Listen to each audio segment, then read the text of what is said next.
आज बात करते हैं इब्राहिम फैमिली जिसमें दीपिका एंड शोहेब का सफर from rent videos from sorry to say from कितनी नेगेटिविटी फैलाएंगे से please please please please please please vote कीजिएगा, प्लीज वोट कीजिएगा। तो इन सब ने जब वीडियोस बनाए अपने और ये ओवरनाइट पॉपुलर हो गए, इतनी फेम मिली इन्हें, तो ये बौखला गए। इन्हें लगा कि ये तो कुछ भी कर सकते हैं और कुछ भी दिखा सकते हैं और पब्लिक अंधी है, इन्हें बेइंतहा प्यार करेगी। तुम जो मर्जी करो, तुम कितना भी धोखाधड़ी दिखाओ, कितनी भी फेकनेस दिखाओ, कितना भी हम साथ साथ हैं फैमिली वाला कल्चर दिखाओ, पब्लिक को तुम्हारी हिपोक्रेसी दिखने लगती है थोड़े टाइम बाद। तुम किसी को बेवकूफ थोड़े दिन ही बना सकते हो, तो उसके बाद तुम्हारी असलियत दिखने लगती है। ठीक है। तो जब शोहेब के पापा बीमार थे, उनको स्ट्रोक आया था, तो लोगों ने मतलब हॉस्पिटलाइज थे, वो कोविड के टाइम है। तो हॉस्पिटल से आने के बाद दीपिका ने अपने घर में, जो वो 2 बेडरूम के घर में रहते थे ऊपर पहले, जब 5 BHK से पहले, ये बात होगी 2022 या 2021 की, तो उसमें उन्होंने एक बेडरूम, जो अपना बेडरूम था, अपने पापा यानी ससुर को दे दिया। और उसकी मम्मी नीचे रहती थी, सबा की शादी नहीं हुई थी, सबा भी नीचे रहती थी और पिज्जा नान दोनों नीचे रहते थे। तो लोगों ने कमेंट्स लिखा कि अरे तुमने अपने पापा को, अपने ससुर को अपना कमरा दे दिया, तुम्हारी प्राइवेसी नहीं है। और नीचे वाले घर में नाजा खाला, बेटी खाला, अम्मी, पता नहीं कौन कौन भरे हुए थे। तो इनको इतना परेशानी हो गई कि आज तक तो सब लोग हमें क्या परिवार है, क्या फैमिली है, तुम कितने अच्छे हो, कितने अच्छे राजा बेटा हो, ये हो वो हो, तुम्हारी बहू कितनी अच्छी है, तुम्हारी बीवी कितनी अच्छी है, तुम्हारी बहन कितनी अच्छी है, अम्मी कितनी अच्छी है, ये सुनने की आदत पड़ गई। अब इन्हें इन्हें थोड़ा सा कोविड में बैकलैश भी मिलने लगा, जब ये क्योंकि बहुत घूमते फिरते थे, बिना मास्क के घूमते फिरते थे, ये कोई सोशल डिस्टेंसिंग नहीं करते थे, क्योंकि इनके इन्हें कंटेंट चाहिए था बेसिकली। तो कंटेंट बनाने के लिए ये ट्रैवल करते थे, डेला जाते थे, यहाँ जाते थे, वहां जाते थे, अपनी खालाओं को बुलाते थे, कोई भोपाल से आ रही है तो कोई बॉम्बे कोई यहाँ महोदा से आ रही है। तो इतनी ट्रैवलिंग, जबकि मोदी जी ने कहा था, जबकि बहुत सारे लोगों ने बड़े बड़े सोशल सेलिब्रिटीज ने कहा था आके कि ट्रैवलिंग मत करो, ये सेफ नहीं है, ना आपके लिए ना बाकी लोगों के लिए। और उस टाइम इसके पापा जब बीमार थे शोएब के, तब इसकी मम्मी को भी कोविड हो गया था, जो इन्होंने बताया नहीं। ठीक है। तो इसकी मम्मी नीचे वाले घर में रहती थी, उसके पापा को वो नीचे वाले घर में रख नहीं सकते थे, क्योंकि उन्हें ऑलरेडी कोविड हुआ पड़ा उसकी मम्मी को, तो ये अपने घर में ले आए थे कि यहाँ कन्वीनियंट हो जाएगा इनके लिए और हम संभाल लेंगे। तो लोगों ने जब कमेंट्स लिखा तो ऐसे बौखला गए कि हमारे अगेंस्ट लिख कैसे सकते हैं कि तुम कोविड में क्यों घूम रहे हो, और तुम पापा को अपने घर कैसे ले आए, दीपिका का थोड़ा तो ख्याल रखो, थोड़ी तो प्राइवेसी चाहिए होती है, तुमने टीवी एक्ट्रेस को क्या से क्या बना दिया, तुमने उसको बिल्कुल नौकरानी जैसे बना दिया। कमेंट्स बहुत आते थे पहले, नौकरानी जैसे बना दिया। तो और एक और चीज मैं ये बताना चाहूंगी, जो बाद में पता चली कि उसी दौरान इसकी दादी की डेथ भी हुई थी, जो अमीर जागीर ने बताया बाद में कि जब इसके पापा को स्ट्रोक आया था तब इसकी दादी की डेथ हुई थी। बट महाराज जी को कोई फर्क नहीं पड़ रहा है, वो दीपिका का बर्थडे मना रहे हैं नीचे, मतलब हॉस्पिटल के नीचे, जहाँ मोटरसाइकिल वगैरह पार्क होती है, पार्किंग एरिया में वो केक काट रहे हैं। और पता नहीं दीपिका का बर्थडे था या इनके चंगू मंगू किसी का बर्थडे था, वो केक काट रहे हैं, एक दूसरे के मुंह पे मल रहे हैं, मतलब इतने सारा सेलिब्रेशन तुम्हारे घर में चल रहे हैं। तुम्हारी दादी की डेथ हुई, उसके बारे में 2 लफ्ज तो बोल दो कि आना तो दूर की बात है, मतलब आना चाहिए, वो तो इतनी मतलब सगी दादी है भाई तुम्हारी। पहली बात तो तुमने अपनी सारी जिंदगी खोल के दिखा दी, तुमने एक बार भी अपनी दादी का जिक्र नहीं किया कि वो जिंदा है नहीं है, कहाँ रहती हैं, किस कंडीशन में रहती हैं, वो सब तुमने कभी नहीं बताया। और उसी टाइम पे तुम्हारी दादी की डेथ हो गई तो तुमने उसका जिक्र भी नहीं किया, तुम्हारी पार्टियां चल रही है, बर्थडे सेलिब्रेशंस चल रहे हैं। खैर, कट टू आते हैं उसी बात पे कि उन्होंने ने अपने पापा को अपने घर पे रख लिया। अब जब घर पे रख लिया तो इन्हें लोगों ने कमेंट्स लिखने शुरू किए कि तुम सेलिब्रेशन कर रहे हो, तुम कोविड के टाइम घूम रहे हो, ये है वो है। तो इन्होंने एक वीडियो बनाया, रेंट वीडियो, कि उसमें भर भर के पब्लिक को इन्होंने गालियां दी कि आप होते कौन है हमारे बारे में बोलने वाले, दीपिका मैडम ऐसे टूट पड़ती है, आई पिटी यू, आपको बड़ों का डर होना चाहिए, मेरे पापा बहुत प्राउड है मुझसे कि मैं अपने सास ससुर का ऐसे ख्याल रखती हूँ, और मैं तो, हम तो सड़क पे भी सो जाए मैं अपने सास ससुर को अपनी जगह दे दूं, और मुझे किसी की कोई पड़ी नहीं है, आप चले जाइए, दफा हो जाइए, आप लोग होते कौन है, निकल जाइए, आपको नई व्लॉग्स देखने मत आइए। क्योंकि क्योंकि इन्हें पता था कि इनकी ऑडियंस, मैंने ये भी बताया हुआ है कि यूट्यूब पे जो यूट्यूब जिस जिसके वीडियोस हैं, जो जो बनाते हैं यहाँ पे लोग, उनको पता होगा। और जो नहीं बनाते, जो यूट्यूब के वीडियोस जिन्होंने कभी नहीं बनाए हैं, मैं उनको ये बता देना चाहती हूँ कि यूट्यूब पे जब आप वीडियो डालते हो तो वो उसकी डिटेल्स बताता है सारी, कि ये वीडियो कहाँ पे वॉच हुआ, किस कंट्री में, किस सिटी में, कितने परसेंट फीमेल थी, कितने परसेंट मेल थे, उनकी एज क्या थी। तो ये सारे एनालिटिक्स आते हैं तुम्हारे, जब ये वीडियोस अपलोड करते तो इन्हें पता चल रहा था कि इनकी audience Pakistan, Bangladesh, Saudi Arabia से की है। ये इन्हें पता चल रहा था कि जो इनकी ऑडियंस है वो हिंदुस्तान की कम है, बाहर कंट्रीज की ज़्यादा है। और जो हिंदुस्तान की ऑडियंस है वो भी एक पर्टिकुलर, जहाँ मुस्लिम डोमिनेशन है, वही सिटीज़ वही एरिया से आ रही है। तो इन्होंने सोचा हमें क्या परवाह है ऐसी ऑडियंस की, हमें तो अगर इंडिया की ऑडियंस ना भी मिले तो भी हमारा बल्ले बल्ले है, हमारे तो काम चल ही रहा है।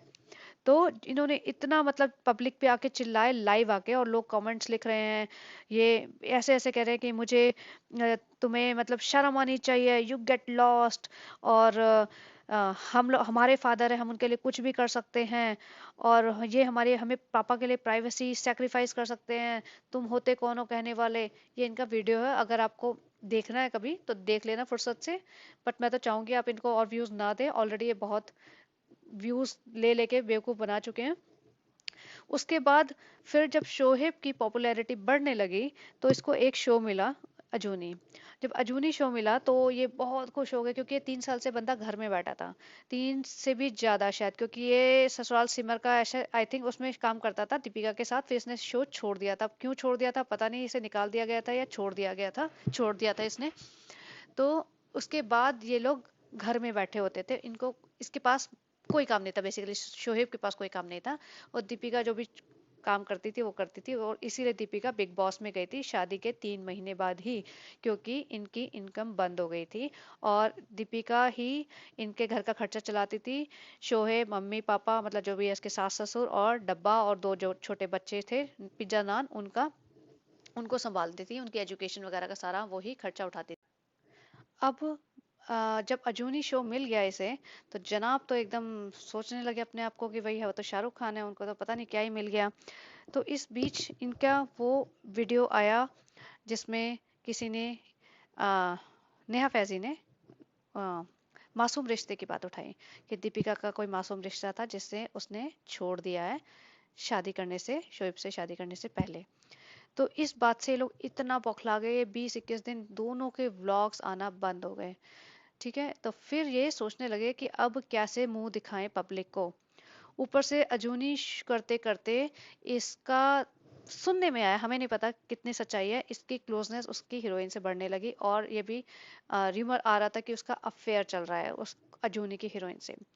तो इस बात के लिए इन्होंने अलग से वीडियो बनाया कि यू गेट लॉस्ट, और कितने फ्रस्ट्रेटेड हैं आप लोग। हाँ, तो आप हमारे नाम पे रोटियां सेकते हैं, हमारे नाम पे वीडियोस बनाते हैं, और आप लोगों का घर हमारे नाम से चलता है। तो बेसिकली नेहा फैजी और जितने भी लोग जो इनको बारे में फैला रहे थे न्यूज़, और क्वेश्चन पूछ रहे थे मासूम रिश्ते के बारे में, उसका उन्होंने रिप्लाई दिया था कि आपका घर हमारे वजह से चलता है, क्योंकि आप हमारे नाम के वीडियोस बनाते हैं और आप लोग हमारे नाम की रोटियां सेक रहे हैं। तो इतना फ्रस्ट्रेटेड बंदा चिल्ला रहा है, झल्ला रहा है। तो इतना इसको गुरूर था। और फिर आके नेहा फैजी का वीडियो जो आया था उसमें मासूम रिश्ते की बात की थी, उसके बाद ऐसे बौखलाए आके चिल्ला रहे कि हमारा लेवल यहाँ है और तुम्हारा लेवल यहाँ है, नीचे है, हमारा लेवल बहुत ऊपर है, हम ये हैं वो हैं। क्योंकि इसे पता था ना इसका सपोर्ट सिस्टम कहाँ से आ रहा है, इसको पता था सपोर्ट सिस्टम तो इंडिया से नहीं है, तो हमें इंडियन ऑडियंस से क्या ही लेना देना।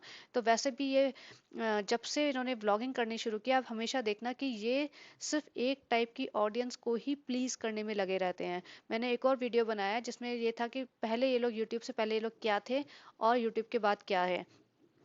तो इसमें पता चलता है कि पहले ये लोग भले मनाते हों या ना मनाते हों, ये थोड़े बहुत होली भी खेलते थे, ये दिवाली के लिए हैप्पी दिवाली भी लिखते थे।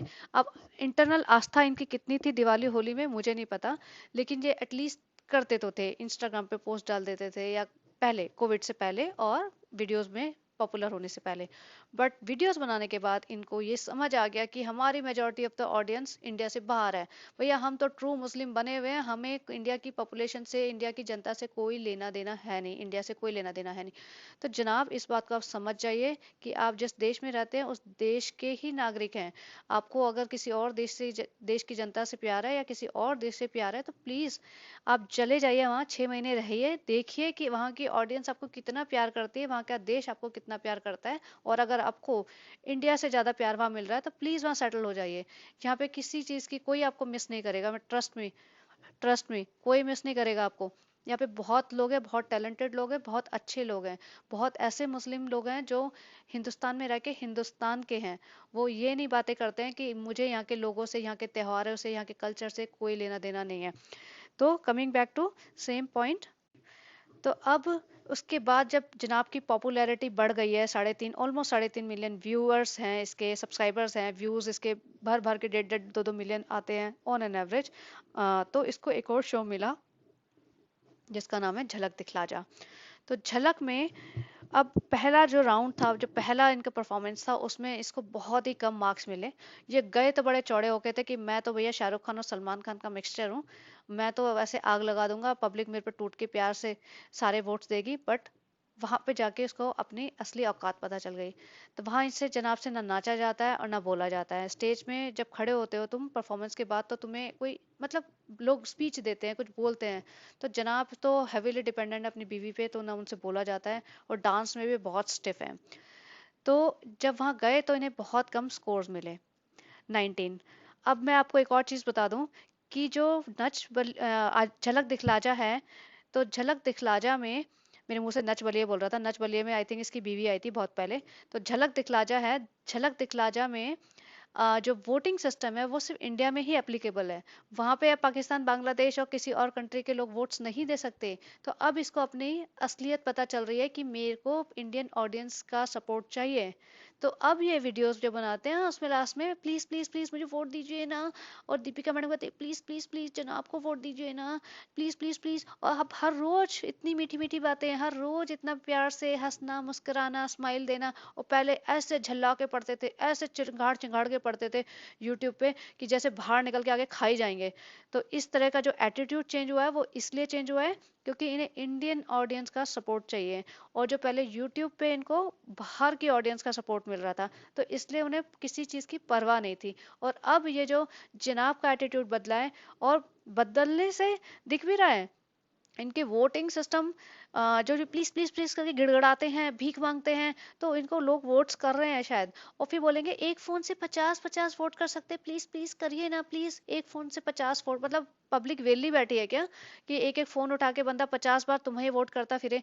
जो कि अच्छा डांसर भी नहीं है, इतने अच्छे अच्छे डांसर हैं झलक में, वो तो बेचारे आउट होते जा रहे हैं। लेकिन आप और आपकी बीवी बिरयानी बना के, कभी कोई स्वीट डिश बना के वहां ले जा रही है पतीले भर भर के, कोई और किसी और डांसर की गर्लफ्रेंड, वाइफ, माँ या उनकी फैमिली से तो कोई ये खाना बना बना के नहीं ला रहा, सैंडविचेस बना के ला रहे हैं। क्यों, सेट सेट पे खाना नहीं मिलता? या जजेस खाते कितना है, ये लोग तो बहुत थोड़ा बहुत खाना खाते हैं। तो ये जो सैंडविचेस लेके आ रहे हैं, ये व्लॉग बनाने के लिए लेके आ रहे हैं, और पब्लिक को बेवकूफ बनाने के लिए लेके आ रहे हैं, और थोड़ा सा मस्केबाजी चैनल के लिए करने जा रहे हैं। तो ये जो इन्होंने इस तरह से उल्लू बना रहे हैं पब्लिक को, वो आप प्लीज अपनी आंखें खोलिए और बनना बंद कर दीजिए। और ना इनको वोट देने की जरूरत है, ना अपना टाइम वेस्ट करने की जरूरत है इन पे। और एक चीज और, अभी जो डब्बा की शादी के बाद ये इनके घर की फैमिली का जो माहौल था, वो बहुत ही मतलब ऐसा दिख रहा था, साफ दिख रहा था कि ये एक दूसरे को बिल्कुल स्टैंड ही नहीं कर सकते हैं। ये आई कांटेक्ट नहीं करते थे।